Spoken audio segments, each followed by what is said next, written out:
नमस्कार बच्चों, एक बार पुनः आप सभी का स्वागत है मेरे YouTube channel Anil Dhaka classes में।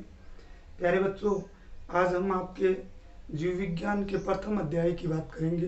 कक्षा 11 जीव विज्ञान के प्रथम अध्याय की बात जो है वो करेंगे, ठीक है ना। बायोलॉजी के प्रथम अध्याय लेसन नंबर फर्स्ट की बात जो है वो करेंगे। सबसे पहले बात आती है कि इस बार स्तर 2023-24 में आपके एनसीईआरटी के पाठ्यक्रम में बहुत सारा बदलाव किया गया है, जिसमें 12th के अंदर भी कुछ बदलाव किए गए और 11th के अंदर भी कुछ बदलाव जो है वो किए गए हैं। कक्षा 11 की अगर हम लोग बात करें तो उसमें आपके 3 चैप्टर हटा दिए गए हैं। पहले 22 हुआ करते थे और इस बार 19 ही रहे हैं।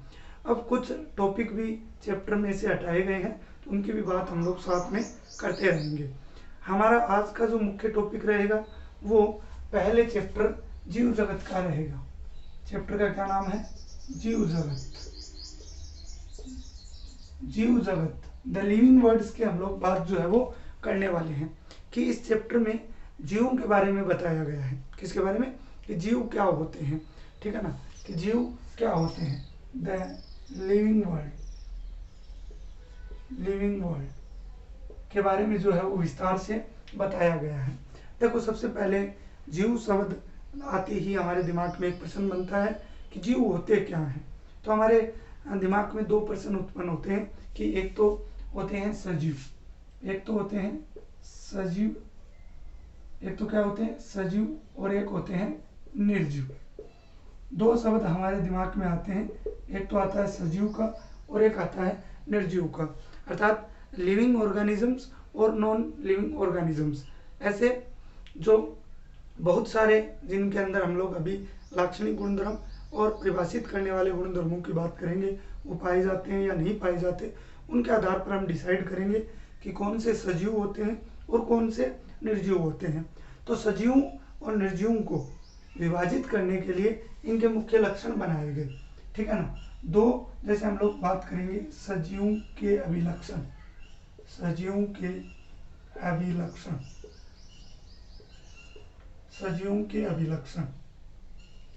प्यारे बच्चों, सजीवों के अभिलक्षणों की हम लोग जब बात करते हैं तो जब हम इनको पूरा का पूरा पढ़ लेंगे तब हमें पता चलेगा कि सजीव क्या होते हैं और निर्जीव क्या होते हैं। तो प्यारे बच्चों, सबसे पहले हम लोग बात करते हैं, ये 2 प्रकार के होते हैं। एक तो होते हैं लाक्षणिक गुणधर्म, कैरेक्टरिस्टिक प्रॉपर्टी, लाक्षणिक गुणधर्म, या इन्हें हम लोग सामान्य गुणधर्म जो है वो बोल सकते हैं। 2 नंबर पर अगर हम लोग बात करें तो ये होते हैं आपके परिभाषित गुणधर्म, डिफाइनिंग प्रॉपर्टी, परिभाषित गुणधर्म, या फिर इन्हें डिफाइनिंग प्रॉपर्टी जो है वो बोला जा सकता है। अब ये होते क्या हैं?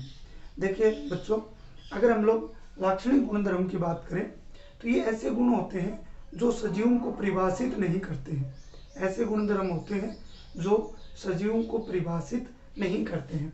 ऐसे गुणधर्म जो सजीवों को परिभाषित नहीं करते हैं। सजीवों को क्या नहीं करते हैं? परिभाषित नहीं करते हैं। अब देखिए, इस बात को समझिए, परिभाषित नहीं करते हैं। परिभाषित नहीं करने का मतलब है कि ये सजीवों के अंदर हो भी सकते हैं और नहीं भी हो सकते। ये सजीवों के अंदर पाए भी जा सकते हैं और सजीवों के अंदर नहीं भी पाए जा सकते हैं, ठीक है। दोनों ही चांस इसमें रहते हैं। दूसरा आते हैं परिभाषित गुणधर्म। परिभाषित गुणधर्म ऐसे होते हैं जो सजीवों में पाए ही पाए जाएंगे। सजीवों के अंदर क्या होंगे? पाए ही पाए जाएंगे। इन्हें हम लोग ये बोल सकते हैं, ये परिभाषित करने वाले गुण होते हैं जो सजीवों को क्या करते हैं? परिभाषित करते हैं। अब बात करते हैं कि लाक्षणिक गुणधर्म कौन कौन से होते हैं और जो है परिभाषित करने वाले गुणधर्म कौन कौन से होते हैं। तो हम लोग लाक्षणिक गुणधर्म में जब बात करते हैं तो ये 2 होते हैं। एक तो होता है वृद्धि, जिसे ग्रोथ बोला जाता है, एक होता है जनन, जिसे हम लोग रिप्रोडक्शन बोलते हैं। ये तो हो गया ग्रोथ और ये हो गया आपका रिप्रोडक्शन। ये क्या हो गया आपका? रिप्रोडक्शन। 2 प्रकार के होते हैं। तो देखो किस प्रकार से लाक्षणिक गुणधर्मों को लाक्षणिक गुणधर्म में वृद्धि को रखा गया है और किस प्रकार से लाक्षणिक गुणधर्म में जो है जनन को रखा गया है, इसके हम विस्तार से बात करेंगे। देखिए सबसे पहले हम लोग बात करते हैं कि परिभाषित करने वाले गुणधर्म कौन कौन से हैं। तो ये भी कितने होते हैं, देखो एक तो होता है चेतना, एक होता है जीवधर्मी, एक होता है कोशिकीय संगठन, एक होता है जीवद्रव्य हो गया ऊपर। इसके बाद में हम लोग बात करें उपापचयन, मेटाबॉलिज्म, उपापचयन। ये कुछ ऐसे गुणधर्म होते हैं जो सजीवों को परिभाषित करते हैं। क्या करते हैं, सजीवों को परिभाषित करते हैं, अर्थात डिफाइनिंग प्रॉपर्टियां होती हैं। कौन कौन सी, चेतना, जीवद्रव्य जिसे प्रोटोप्लाज्म बोलते हैं, कोशिकीय संगठन सेलुलर ऑर्गेनाइजेशन, और उपापचयन अर्थात मेटाबॉलिज्म, इसमें एनाबॉलिज्म और कैटाबॉलिज्म दोनों रिएक्शंस आती हैं। अब देखिए सबसे पहले हम लोग जो बात है वो करते हैं लाक्षणिक गुणधर्मों की, जो कौन कौन से हैं आपके, एक तो है वृद्धि और एक है जनन। देखिए वृद्धि को क्यों रखा गया है सजीवों के लाक्षणिक गुणधर्म में, वो इसलिए रखा गया है कि सजीव जो होते हैं वो वृद्धि करते हैं, बिल्कुल सही बात है। सजीव जो है वो क्या करते हैं, वृद्धि करते हैं।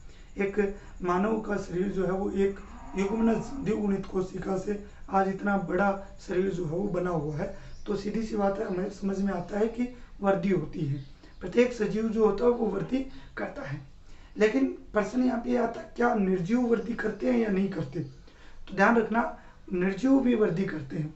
इस आधार पर अगर हम लोग बात करें तो ग्रोथ जो होती है वो दो प्रकार की होती है। ग्रोथ जो है वो कितने प्रकार की होती है, दो प्रकार की। एक तो होती है इंटरनल ग्रोथ और एक होती है एक्सटर्नल ग्रोथ। एक इंटरनल ग्रोथ होती है, एक एक्सटर्नल ग्रोथ होती है। एक तो होती है आंतरिक वृद्धि, जैसे सजीवों के अंदर आंतरिक वृद्धि होती है, शरीर के अंदर से बाहर की ओर वृद्धि जो है वो होती है। एक होती है एक्सटर्नल वृद्धि, ये वृद्धि क्या करती है, बाहर से वृद्धि होती है, बाहरी सतह से कुछ कण वगैरह जुड़ते जाते हैं तो वृद्धि होती रहती है। इंटरनल वृद्धि जो है वो सजीवों के अंदर पाई जाती है और एक्सटर्नल जो होती है वो निर्जीवों के अंदर पाई जाती है। जैसे रेत का टीला बनता जाता है, बाहर की तरफ कण जो है वो जुड़ते जाते हैं और इस प्रकार से जो है वो रेत का बड़ा सा टीला जो है वो बनता जाता है। तो इस प्रकार हम कह सकते हैं कि ये सजीवों को परिभाषित करने वाला गुण नहीं है।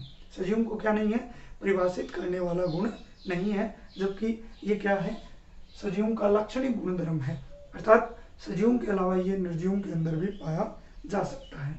इसके बाद में हम लोग बात करते हैं इसकी जनन की। जनन को क्यों रखा गया लाक्षणिक गुणधर्म में, प्यारे बच्चों इसलिए रखा गया है कि सभी सजीव जनन करते हैं, बिल्कुल सही बात है, सभी सजीव जो है वो जनन की प्रक्रिया करते हैं। लेकिन क्या सभी सजीव या फिर हम लोग ऐसा कहें कि सजीव जो है वो जनन करते हैं, निर्जीव जनन नहीं करते, बिल्कुल सही बात है।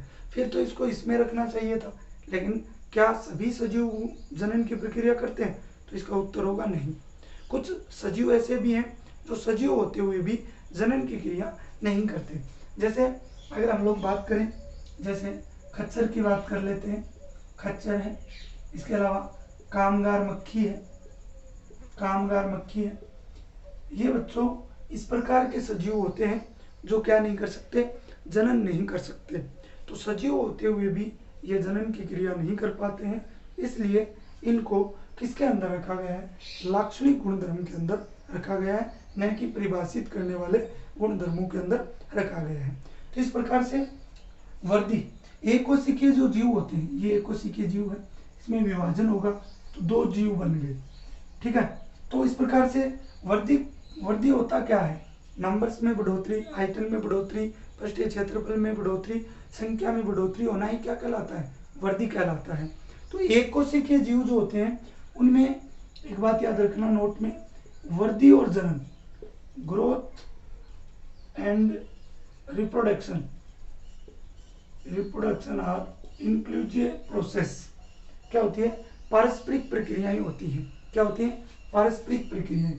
एक कोशिकीय जीव में यूनिसेलुलर के अंदर, यूनिसेलुलर में ये इंक्लूसिव प्रोसेस होती है। कैसी प्रोसेस होती है, इंक्लूसिव प्रोसेस जो है वो होती है, अर्थात पारस्परिक क्रियाएं होती है। कैसे?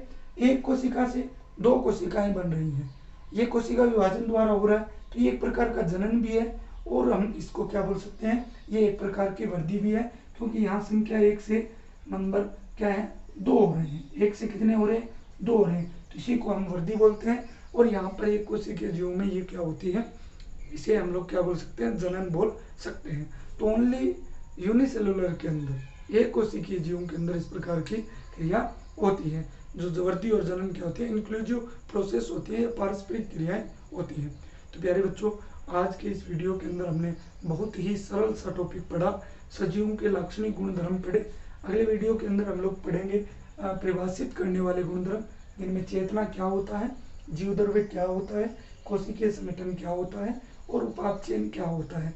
तो हम लोग पूरा जो सिलेबस है 11वीं का, वो इसी प्रकार मेरे यूट्यूब चैनल यानी ढाका क्लासेज में आपको मिलेगा। धन्यवाद।